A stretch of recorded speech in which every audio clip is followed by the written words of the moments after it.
today's show, we have an update regarding Tierra del Sol being under new ownership. Plus, in lifestyle, we'll take a look at this futuristic way to travel on land, in the air, and in the sky. Also, we have a one-on-one with a successful business female leader to tell us the ins and outs of the working world. 15 on 15 starts right now. Thank you for joining us. I'm Yanto Liu. Tierra del Sol is currently under new ownership. On Tuesday, a court case was settled. One of the new owners gives us an update on the property.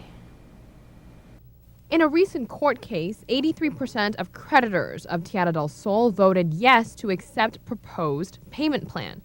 The property had been struggling financially, but under new ownership, it seems to be that they are right on track. The creditors really voted strongly with their voice. They heard the details behind our plan, and they actually sided with the outcome of the administrator's recommendation, as well as the support that the banks have had and the government has had, as well as everything we've shared over the last 18 months in terms of making sure Tierra del Sol becomes a certain success for the future.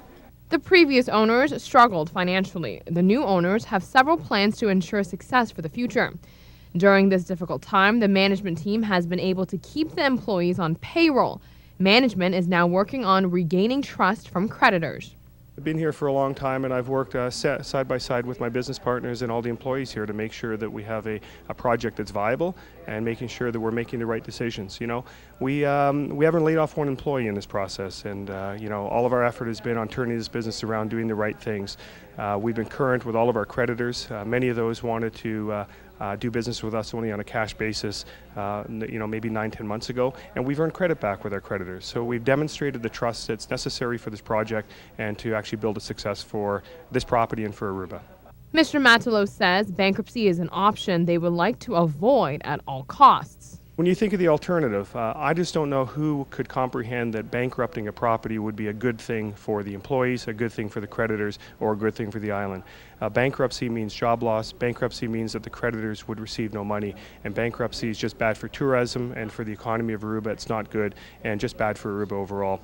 However, our plan going forward brings certainty to Tierra del Sol, brings certainty to Aruba, means more job prospect, more opportunity as we expand the project out and the business becomes more successful. So that's good for creditors, it's good for employees, it's good for the economy of Aruba. And in other local news, the port downtown will be developed into an attractive area for the cruise ship passengers to spend their time in. Now, if cruise ship passengers decide to dedicate their entire visit on the island at the cruise terminal area, this would be direct competition for the streetcar and Oranguestan merchants. However, APA says otherwise.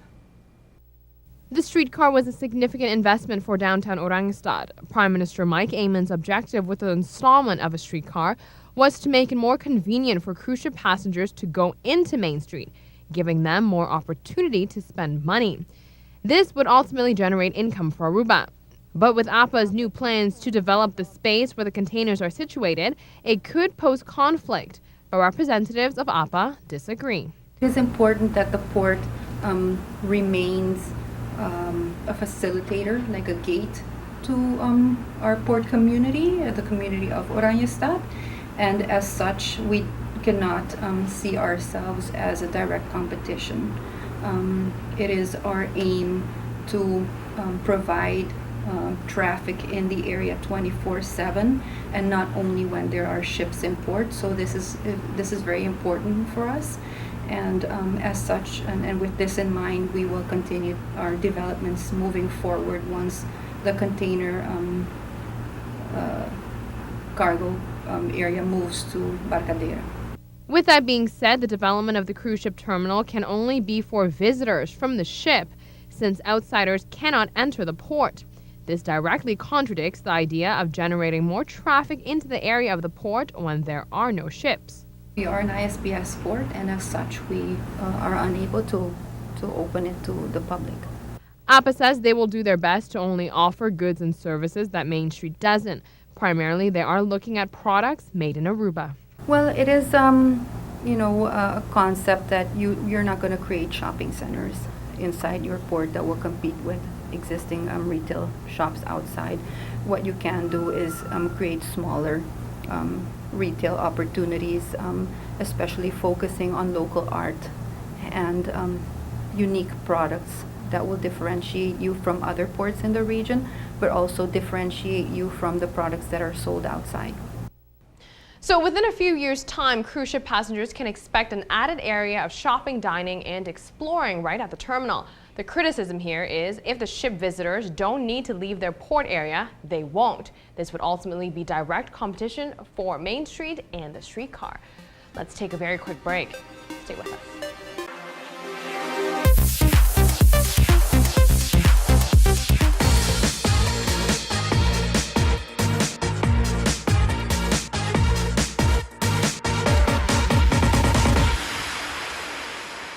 Welcome back from the break. The future in transportation is here. Take a look at this futuristic aircraft that allows you to travel through the sky, land, and water. Meet the MVP Aero Model 3. It is an amphibious, revolutionary aircraft looking to change the way we navigate through the sky, on land, and in water. The aircraft boasts a futuristic design giving you flashbacks of watching the Jetsons when you were a kid. It is a low-powered energy-saving plane which also features a top speed of 120 miles per hour. It also includes a hammock system for when you want to relax. When the MVP Aero Model 3 is parked, you can lay in a hammock and take a breather. The MVP will be priced at $189,000 but won't be available for at least another 18 months. It is amazing as to what technology is capable of doing. Now let's switch over to sex for a minute. Here's something interesting. Lesbians are more likely than other women to have orgasms. A new study suggests that lesbian-identified women have more orgasms than their straight or bisexual counterparts. In this new study, it was determined that overall, men reported a higher rate of orgasms than women did, 85% of the time versus 63% to be exact. What was interesting that came out of the new study was the fact that lesbian women reported experiencing significantly more orgasms than both heterosexual and bisexual women. In fact, lesbian participants had orgasms 75% of the time compared to 61% for the heterosexual women and 58% for the bisexual women. It is worth noting that this study is the first to detail empirical evidence that suggests sexual satisfaction can vary depending on orientation.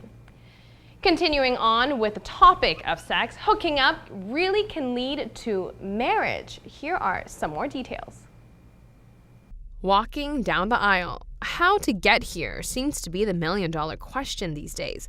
Well, new research from the National Marriage Project says that a one-night stand could do the job. Well, maybe. According to a new report, almost a third of married pairs were originally a hookup.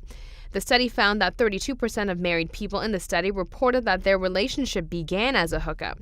Interestingly, these people also reported lower marital quality than those who didn't start as a fling. Only 36% of couples who originally hooked up had high marriage quality compared to 42% of those who didn't. It is also good to note that the meaning of hookup wasn't clearly defined, so that could have been interpreted in a variety of ways in this study. Now, other studies have said, though, casual sex was linked to negative well-being, lower self-esteem, and higher levels of anxiety and depression. Another recent study found that certain people found casual sex had a positive effect on their lives. So you can see that when you put all these studies together, the results are still inconclusive. Clearly, there is no one-size-fits-all prescription for casual sex, so I'd say tread carefully when going about that. Don't go anywhere because here is what's next.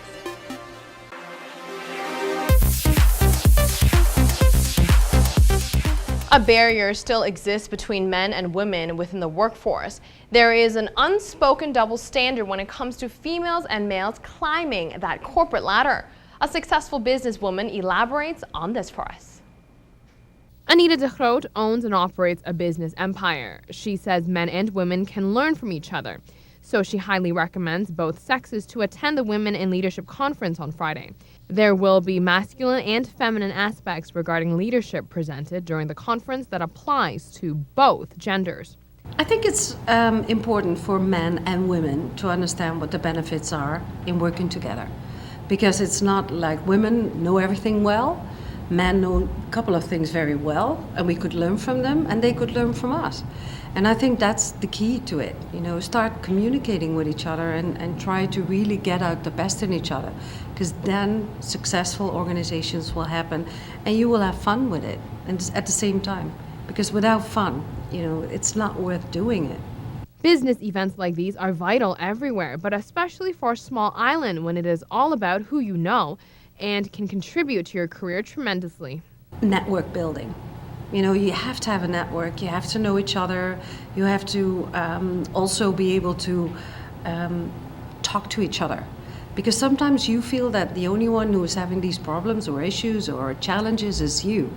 And when you then find out there's more of you and that everybody has the same challenges, or somebody else can do something very well which you cannot do, then at least you know how to find each other. So Anita acknowledges the sponsors who came together to make this happen. She says events like these are hosted everywhere in the world, but not all of them can attain as big as a turnout as the Women in Leadership Conference has been able to. So kudos to ATIA, CMB, and SATAR. Compliments are in order, because what you've achieved here with your sponsors is a large conference where over 500 people are attending, men and women. I mean, that's huge. And even in the Netherlands, that would be difficult to achieve because, it's quite challenging and daunting as well. So, compliments. And I think it's for Aruba great that they've taken this and taken it to this level. And just a reminder, the Women in Leadership Conference is set for Friday, August 22nd. Call 582-7593 for tickets. That is it for us today. Thank you for being with us. We'll be back here on Friday night starting at 7:15 p.m. right here on Channel 15 ATV. We'll see you then.